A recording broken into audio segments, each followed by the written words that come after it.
Hello, today is a very important and very short topic about otosclerosis. This otosclerosis is nothing but an abnormal bone growth in the middle cavity which causes conductive hearing loss. So there will be formation of an enchondral bone. This is a cartilage associated bone most commonly at an area of fistula and fistula. It is lateral to the anterior to the oval window. This will be a spongy bone. This is unorganized in nature. Most commonly it engulfs the stapes plate. So it endangers the fixation of stapes, so it causes decrease in hearing. It is predominantly in females. It is increased in incidence in pregnancy. Autosomal dominant in characteristics and bilateral, along with the problem in the tympanic membrane present as a pinkish in color. So and the classical presentation is that the female is a pregnant female who will have a bilateral hearing loss for about a month or a week. She maybe have a family history of otosclerosis, so that's we can diagnose this otosclerosis. So this pinkish appearing tympanic membrane is known as Schwarzstein. Okay guys, then diagnosis is usually made by pure tone audiometry. We can see a very large airborne gap. The maximum amount of AB gap is seen in this otosclerosis when there is only superior otis media. There will be 25 to 30 dB loss. In case of tympanic membrane perforation alone, there will be 10 to 40 dB loss. In case of tympanic membrane perforation along with ossicular chain erosion, there will be 45 dB loss. Where the tympanic membrane is intact and the ossicular discontinuity can lead to 54 dB loss, as I said in the last video, due to the less sound coming through the intact tympanic membrane.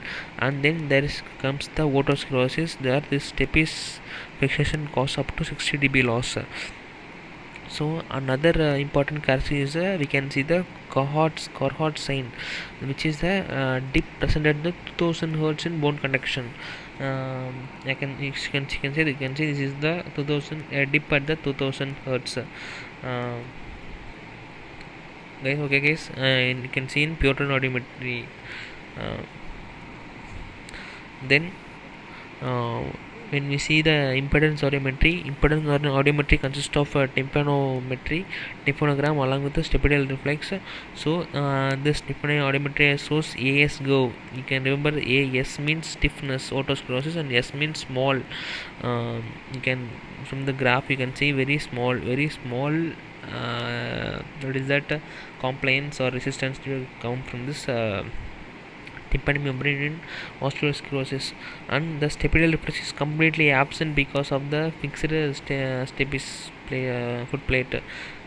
Then there will be paracusis will see is a very important. Patient hears better in a noisy places. Okay guys. Then the treatment option will be stapedectomy. Then the stapes need to be removed and graft is placed at the oval window, and a piston. You can see the piston. A piston is placed which connects the incus with the oval window.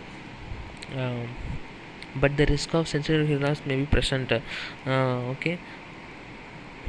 There are two types: stapedectomy, which is a complete removal of the stapes,